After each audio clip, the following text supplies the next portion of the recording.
shit. There's no other word for it, really. It made Sarah Jane look like Hamlet. It was fantastic. So yeah, it's cool. I want to do something today. I've been looking through the Gallantry Base, the page for this, and well, basically, I think there should be awards given out, right? And the award has to go to the person who has the most posts, and that is definitely, with I think an average of 2 a day, the 10th Doctor. Who's the 10th Doctor? Is that you? You've been on it. Do you do nothing else but sit on Gallantry Base all day? Congratulations, a round of applause for the most posts. And I think possibly the most excited person ever about anything that ever happened. But that's good. We'll sort something out for you. Maybe get you a drink or a little treat or something throughout the day. Right, we have lots of things going on. Sadly, the people from Big Finish, we have a lovely Mark Ray and Lisa Bowen from Big Finish over there. And they don't have any stock. It's not arrived, sadly. Is it on its way or what's happening? Is it a big no or is it a possibility or? A big no, right, but you can get Lisa Bowen for £10 for 10 minutes, right? All to yourself, okay? And I don't know what she's prepared to do in that 10 minutes, but you know, I think it's cheap at half the price. But over here we have Annika Wills' stall. Annika's going to be on in a second, and Tim Hurst is over there. He's got both Annika's books, some lovely prints to sell of Annika, which of course Annika will sign.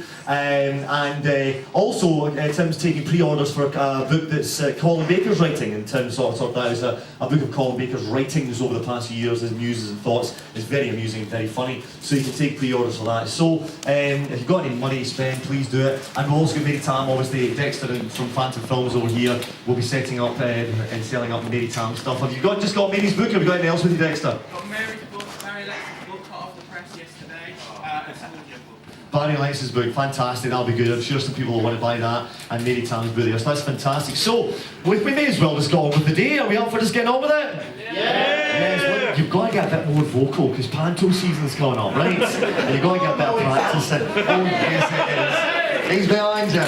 So yeah, you've got to get a bit more vocal. So we up? Can we just get started? Here. So what we'll do, without further ado, we'll just get your interviewer for the first panel up, and we'll get going. So please give a big warm welcome to the fabulous John Cooper! Thank you very much, Johnny! Are you well?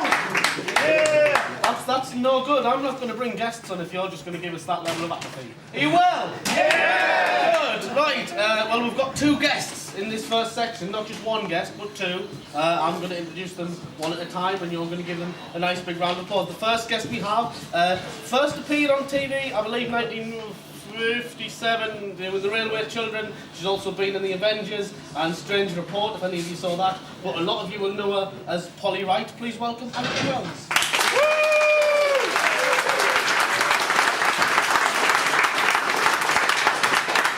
And our other guest is, if you're a fan of the band Noah and the Whale, he was recently in one of their independent films. He's also recently been performing on stage in The Woman in Black and Jason and the Argonauts. Please welcome Richard Franklin!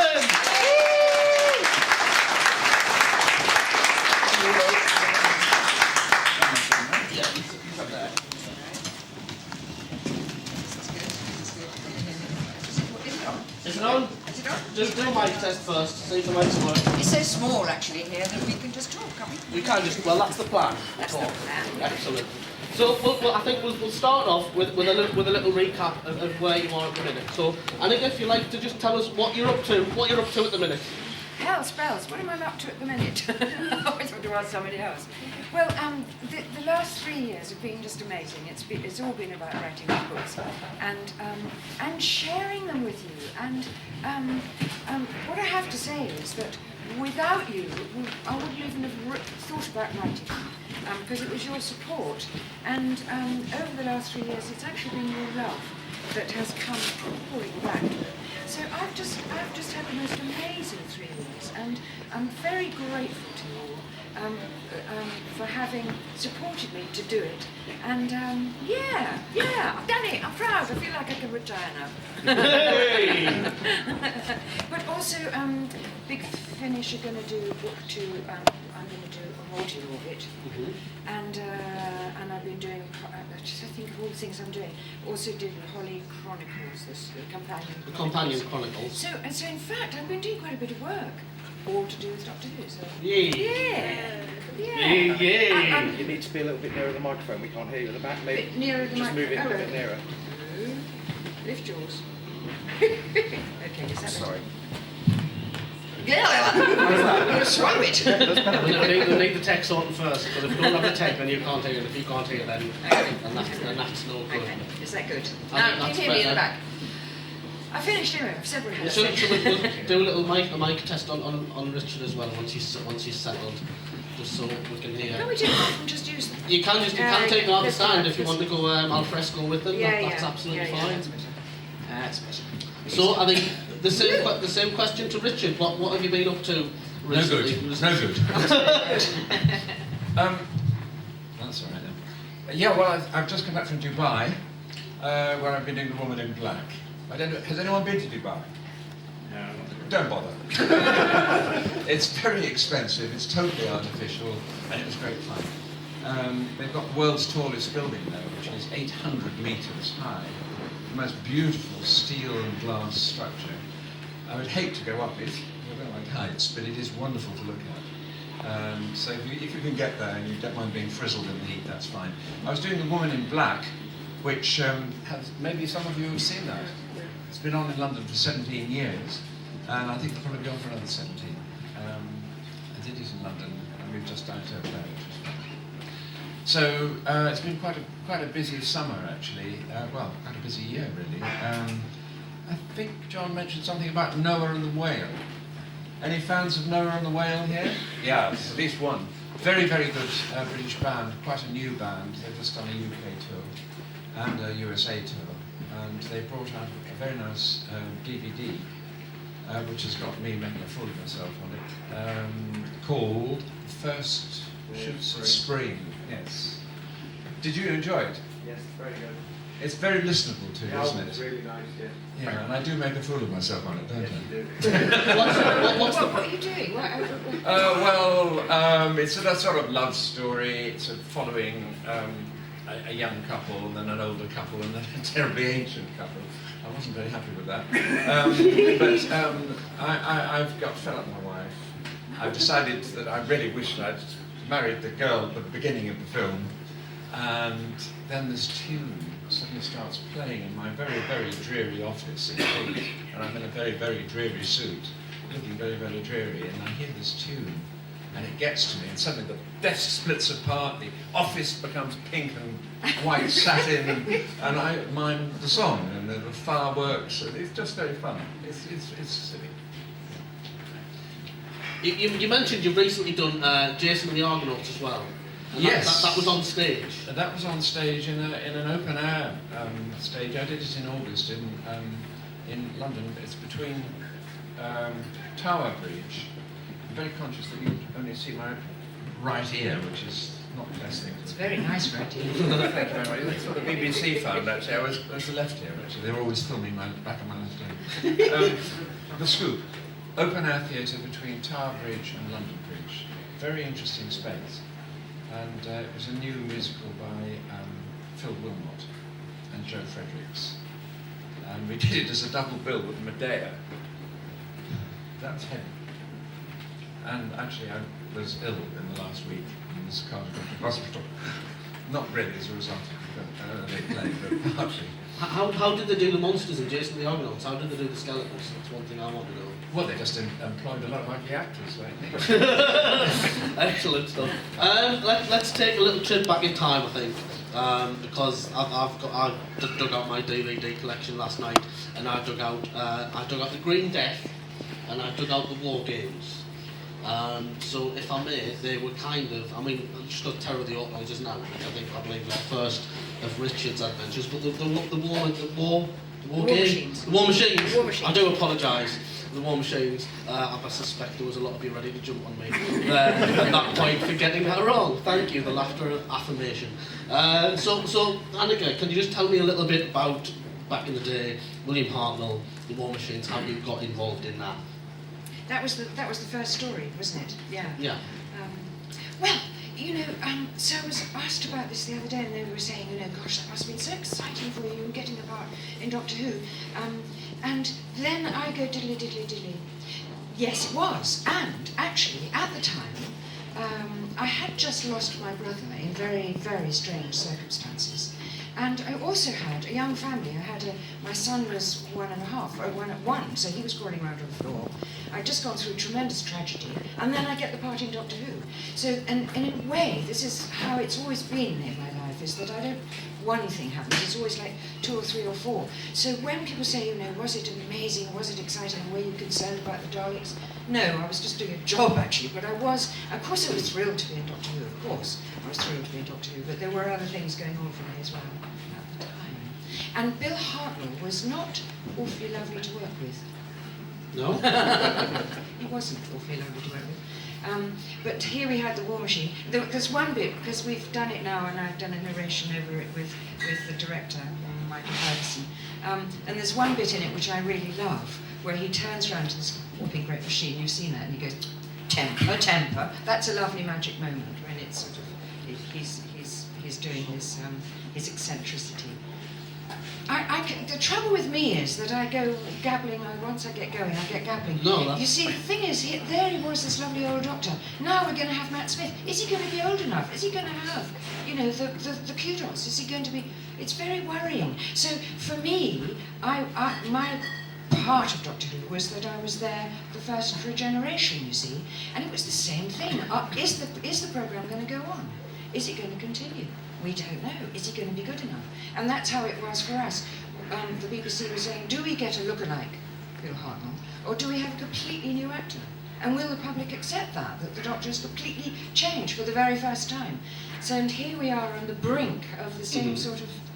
Well, it's a good job they did, isn't it? It's a good job people did that first time, because if they didn't, we wouldn't be here. We wouldn't be here. So you mentioned there that you were having interesting times when you did that, and you've written about those interesting times that you've had, haven't you? You haven't read the books, have you? I've read the review. I've read the review in Doctor Who magazine of the We're going to second have a go one. at him about that. And from my knowledge, Naked covers a lot more of the stuff that's actually in your Doctor Who years, as it were. Well, in a way, but in another way, in the book 2 is all about, I then get to work with 6 more doctors. So it isn't just the first book that's about Doctor Who. Right. But actually, the second book is also about Doctor Who.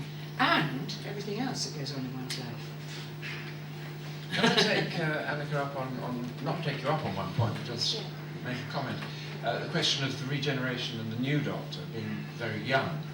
I must admit, I would have slight reservations about this, because it's the world we live in, the cult of youth is pretty prevalent. I mean, our potential prime ministers are practically out of their nappies, and I sort of feel that prime ministers and Doctor Who's really need to be people with more wisdom and maturity, and we're not going to get the choice. I mean, it's all over Europe, they're all the same, they're all like 15.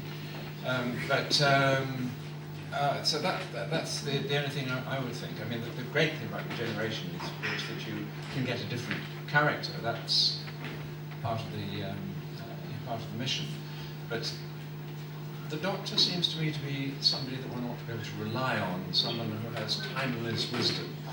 But we shall see. I mean, I'm all for youth, but in its right place, so to speak. I don't see how anybody can possibly follow David Tennant, actually. But Well, yeah. I've followed him a few times. It's quite easy.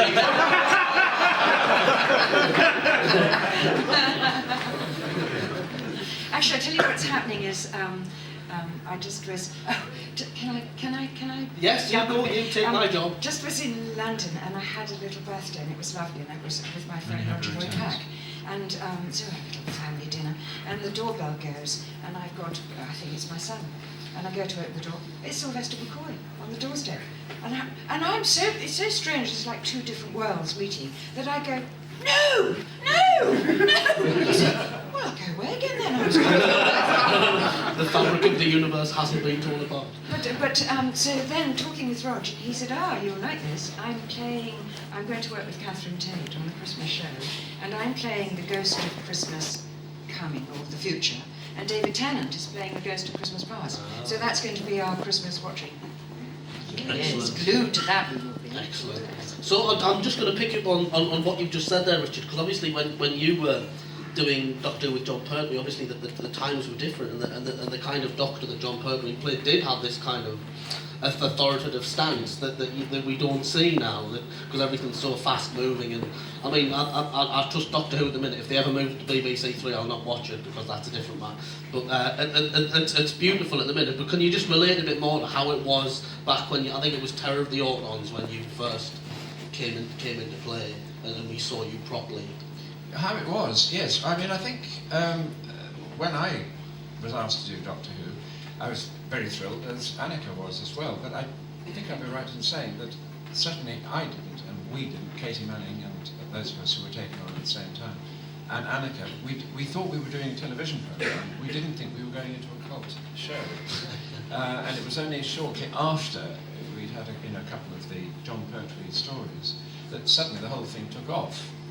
On the age thing, of course, Katie and I were older than the boy and girl in your day, because it was grandfather with two small children, and it was realised when Katie and I came on that it was an older age group. It was sort of a university level, that sort of age group that was interested in Doctor Who. And people like yourselves, and so therefore they wanted to have a love interest that was applicable to your age group. So that's what we were taken on for. The love interest didn't go very far for various on and off screen reasons. Katie and I are great friends. It was thought that any friendship that we had might distract from the programme, so that's why it wasn't developed. Yes, so there we go. But this thing about John, of course, and Tom Baker who followed, they were authoritative figures, and Colin as well. But we don't have a respect for authority in this country now. Youth does not respect authority. You've only got to cross the road and be run over by a cyclist to realise that it's two fingers up to anyone over 25. And I don't think... I have seen that. You do get people these days who walk out into the middle of the road as you're driving towards them, and they'll think that they can probably get away with being hit, and it'll be all right. But that won't. It'll be horrible. But if you're in the road and something's coming towards you, you wouldn't do that back then, I don't think. But people seem to think you can get away with that now. Yeah. Certainly, if you've been to Salford, try that. It's a different kettle of fish. But yes, you're right. I agree with that. You know what's quite interesting, I think, is that, oh God, I keep going on about the books, but it is... It's all right. Books over there. Writing about it. Looking back at the 60s and what happened in the 60s, in a funny way, you see, I think that we're actually responsible for how it's now developed, the world is now developed. Because what we were doing in the 60s was saying, that all that authority business, all rubbish. And the wonderful Peter Cook and the Establishment Club and all this, the world of satire, we were knocking all that down. We were saying it's rubbish, we don't want it, we're standing up and we have our own. And so now we're reaping. But like a lot of things, it's a pendulum, isn't it? Annika's right. I mean, I think the establishment needed to take a blow on the nose, quite frankly. We needed to say, hey, come on, you can't have it all your own way. You still do. Yes, but it's a different establishment now, isn't it? Yeah. But, yeah. Hello, you behind the pillar. I see you, hello. I'd like to ask one more question, and then I think we'll offer it out to the audience. Oh, yeah. Just to bring it up to date. And this is a question for Richard. You've just done Hornet's Nest with Tom Baker. Yes. Which was the first thing Tom Baker's done in years. How was that? How was it getting back into doing that? It was brilliant. It was absolutely brilliant. I've never actually worked with Tom before. I've always had a great respect for him. I think he's a fantastic character. And when people say to me, who's your favourite Doctor Who, of course I always say John Pertwee. But I have to say that I do think that Tom is a very remarkable addition to the Doctor Who sort of panoply of stars. Hornet's Nest, it was wonderful. We've never worked together before. We got on like a house on fire. We spent the entire period of doing 5 stories laughing. And then when Rula Lenska came along and did her Hornet, You see what I mean? I believe it's. I haven't actually heard it. I've got the first two. They've sent me the first two tapes, but I haven't listened to them yet. But I've had very complimentary letters from the BBC, and I think they're really pleased with the book. So I think I can recommend you to read it. I may say I get no profit out of it at all, because I was on a buyout, so we can sell 1 million copies and I don't get another penny. But it's not a hard luck story, but I'm just saying that I'm promoting it because I think it's good, or likely to be good. Cool. Right, I think we'll start offering the questions to the floor. Any questions, please, for Annika or Richard? Ooh, we're going home. Everybody's gone shy.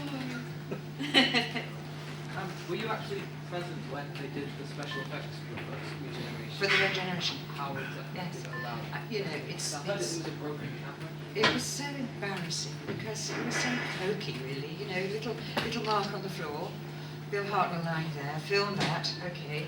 Pat and Cameron lie down in the same place, film that, and then in the box they mix the two together. It was as simple as that.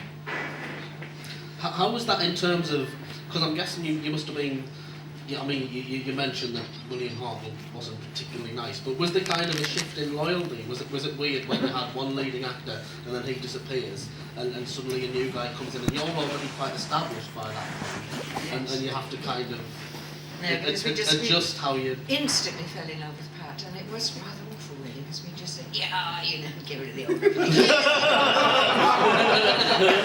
In a terrible way, I did the same with the companion. Poor old, what was her name? Dodo, what was her name? Dodo Chaplin. I did the same. It's like, bye.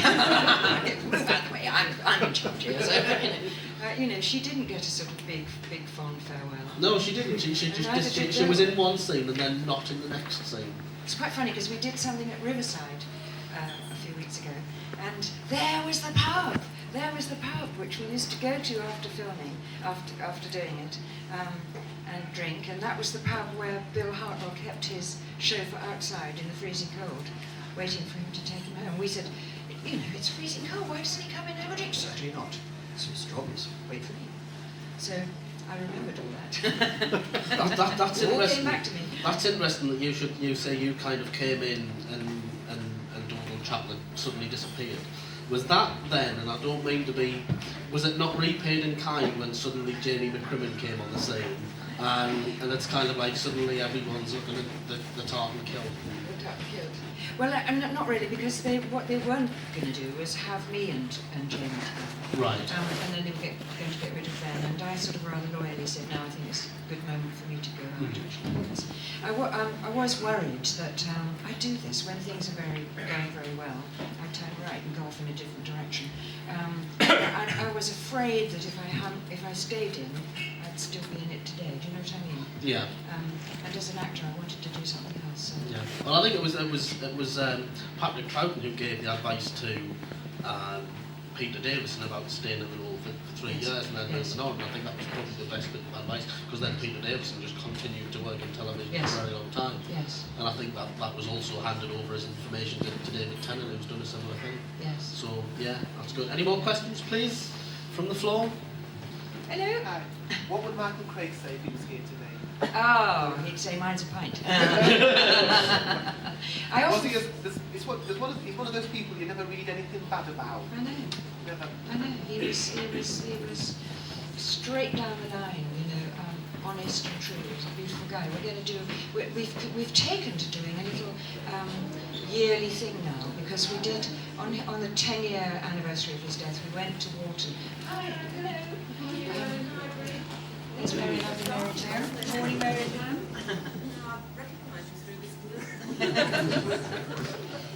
So we meet down by the river and we have a little sort of Michael Gray's toasting. It's his brothers and his sisters and everybody who loved him. He was always proud of his Doctor Who involvement, wasn't he? I know Yes. that he played the theme with his funeral, didn't he? Yes. I never really that. Yes, that was extraordinary because it's not, because this little coffee went in and they played the Doctor Who music.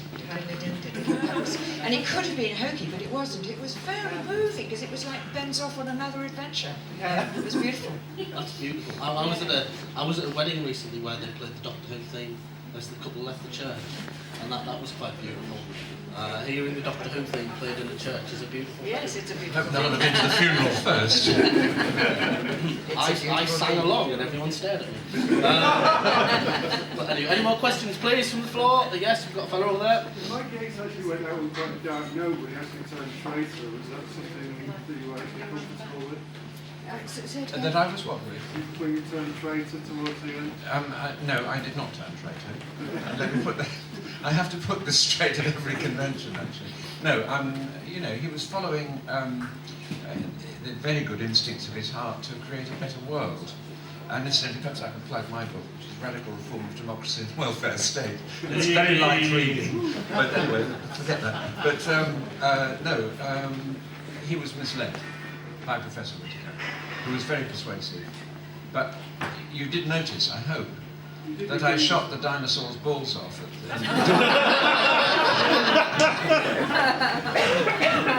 You redeem yourself in a spy.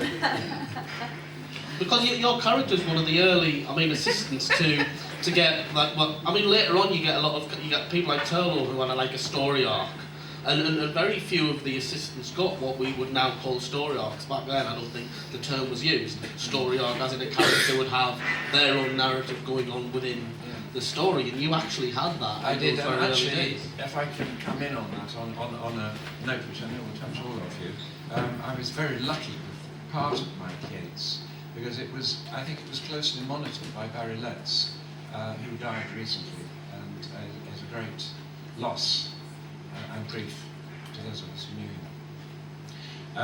But I have to be very thankful to Barry, because he defended me as an actor, and also he oversaw that story arc. Cool. Any more questions? It's a lovely Barry Letts. Lovely Barry Letts. We'll all have a pint to him later on. Any questions from the floor? I've got a quick question to both of you, really. The stories that you were in, both of you got a favourite? It's weird with me because most of them they don't exist, you see, so it's difficult. But the one that we love doing, Mike and I love doing, was the Smugglers, because the pubs in Cornwall are very good.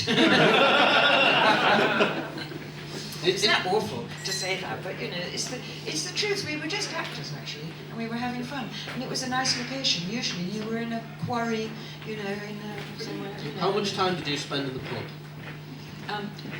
Rather a lot. You know, lunchtime and then after work. Yeah. I hear a lot about that when I've interviewed people saying that they did the shot in the morning and they went to the pub for a few hours and then they would go Of back. course, we don't do that anymore, do we? I do. Those were the days. Yes. To answer your question from my perspective, all my stories are still in existence, and the early ones, which were black and white, are now coloured, absolutely brilliantly. But I really did enjoy all of them.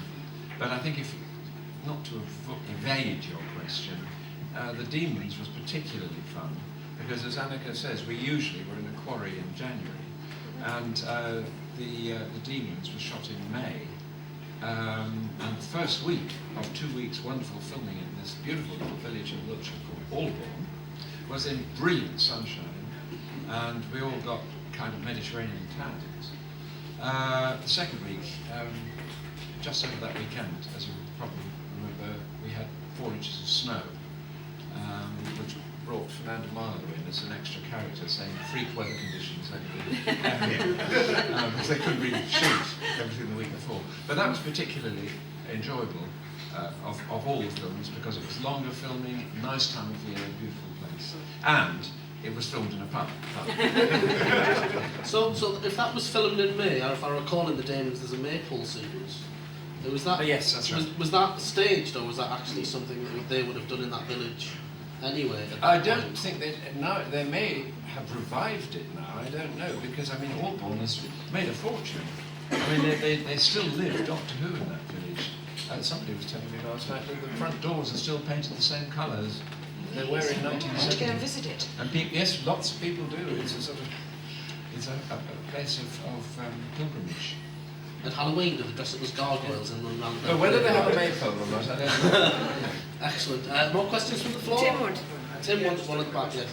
Just a little before I do, Richard, I was in Oldbourne only a few weeks ago, and you're right, it is all that they are the same colour, it's exactly the same, and yeah, it's quite strange being there. Annika, you've recently done a big interview for Conscious TV, and I just wanted to ask